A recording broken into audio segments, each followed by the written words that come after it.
श्री शिवाय नमस्तुभ्यम हर हर महादेव। देखिए दोस्तों, आप सभी जानते हैं कि 14 फरवरी को बुधवार के दिन माघ मास के शुक्ल पक्ष की बसंत पंचमी का बहुत ही पवित्र दिन है। देखिए, बसंत पंचमी का जो पर्व है वह शिक्षा का पर्व माना जाता है और बुद्धि, ज्ञान और कला की जो देवी हैं यानी कि जो माँ सरस्वती हैं, उनकी हमें इस दिन पूजा करनी चाहिए। तो इस दिन आपको बहुत ही सुंदर से और आसान से उपाय करने हैं। देखिए दोस्तों, पूज्य गुरुदेव की ही कथा को सुन करके और समझ करके ही आपको इन उपायों को बहुत ही विस्तार से समझाने का प्रयास करेंगे। लेकिन उससे पहले वीडियो को लाइक करें, चैनल को सब्सक्राइब करें और कमेंट में श्री शिवाय नमस्तुभ्यम या फिर ओम नमः शिवाय जरूर लिखें। देखिए, इस वीडियो में हम बसंत पंचमी पर किए जाने वाले 4 बहुत ही चमत्कारिक उपाय बताने वाले हैं। देखिए, आज के इस पूरे ही वीडियो में हम 5 महा उपायों के बारे में जानेंगे जो केवल बसंत पंचमी पर ही किए जाते हैं। देखिए, पहला जो उपाय है, विशेषकर आपको 108 सरसों के फूल वाला करना है, जो कि आपके जीवन में जो भी बड़ी से बड़ी बीमारी है उसे समाप्त करेगा। दूसरा जो उपाय है, आपके बच्चों में बुद्धि, ज्ञान, विवेक और उनकी तरक्की के लिए होने वाला है। तीसरा जो उपाय है, यदि आपके जीवन में धन संपदा की बहुत ही अधिक कमी है तो उसे दूर करने के लिए है। और चौथा उपाय आपकी बड़ी से बड़ी मनोकामना को परिपूर्ण करने के लिए होने वाला है। तो चलिए दोस्तों, जान लेते हैं गुरुजी द्वारा बताए गए वसंत पंचमी के पहले उपाय के बारे में। देखिए, यदि आपके घर में बहुत ही अधिक बीमारी है यानी कि कोई भी व्यक्ति ऐसा है जो बहुत अधिक बीमार रहता है, तो विशेषकर उसकी बीमारी को समाप्त करने के लिए आपको यह उपाय करना चाहिए। देखिए, इस उपाय को करने के लिए हमें 108 सरसों के फूल लेने होंगे। देखिए, सरसों के फूल में गुच्छे होते हैं, तो उनमें से हमें एक एक फूल तोड़ करके कुल 108 फूल लेने हैं। तो देखिए, आपको 108 सरसों के पुष्प लेने हैं। इसी के साथ में आपको एक तांबे के पात्र के अंदर शुद्ध जल लेना है और इन दोनों ही सामग्रियों को लेकर के आपको पहुंचना है भगवान शिव के मंदिर में। यह उपाय आप वसंत पंचमी पर सुबह से लेकर के शाम तक किसी भी समय में कर सकते हैं। देखिए, सबसे पहले तो आपके पास जो 1 लोटा शुद्ध जल है उसे आपको भगवान शिव की शिवलिंग पर धीरे धीरे अर्पित कर देना है, श्री शिवाय नमस्तुभ्यम इस मंत्र का जाप करते हुए। अब देखिए, आपके पास जो 108 सरसों के फूल हैं उन्हें आपको अपने दोनों ही हाथों में लेना है और आपको भगवान शिव की शिवलिंग पर इन सरसों के फूलों को अवधूतेश्वर महादेव का स्मरण करते हुए अर्पित कर देना है। आपको ध्यान रखना है, अवधूतेश्वर महादेव का स्मरण करते हुए ही आपको ये सरसों के फूल शिवलिंग पर अर्पित करने हैं।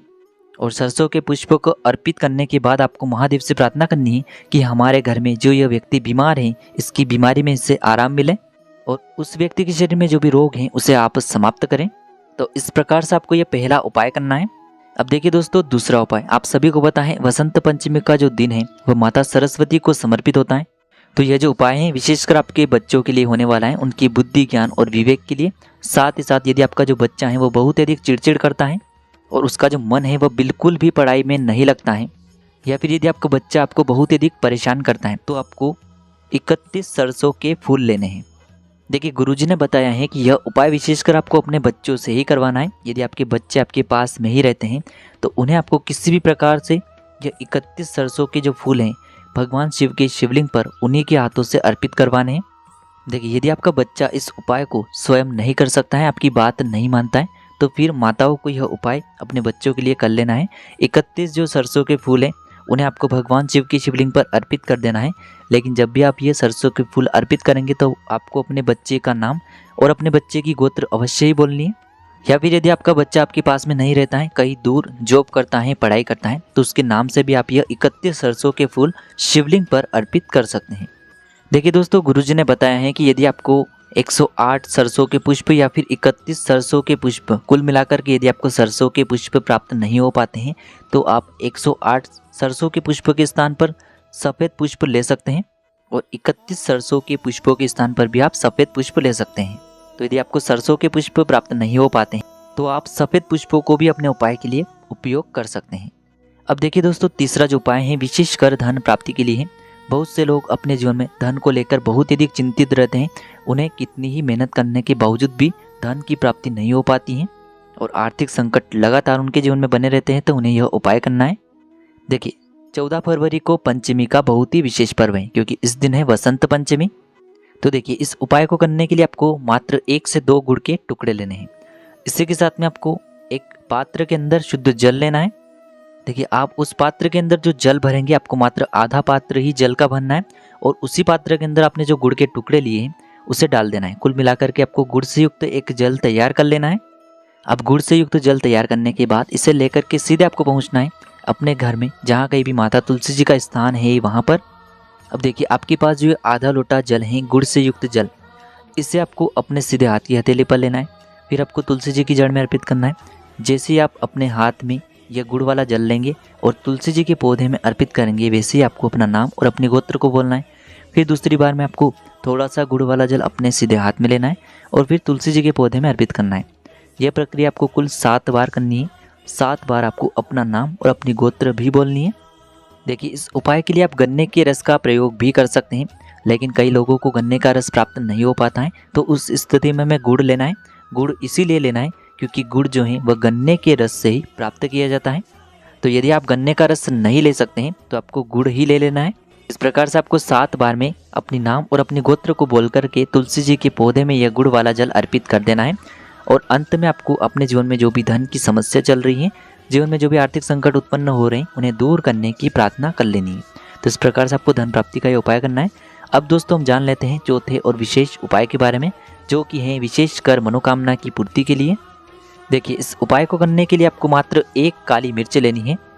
इसी के साथ में हमें मात्र 1 चावल यानी कि अक्षत का दाना लेना है। अब देखिए इसी के साथ में आपको थोड़ा सा लाल चंदन लेना होगा।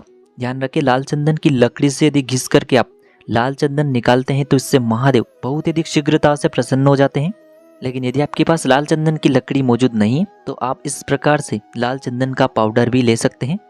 अब देखिए इसी के साथ में आपको एक तांबे के पात्र के अंदर शुद्ध जल लेना है और जो आपने 1 चावल का दाना लिया है, 1 काली मिर्च ली है और जो लाल चंदन लिया है, इन तीनों ही सामग्रियों को एक साथ आपको अपने ही घर पर उस पात्र के अंदर डाल देना है।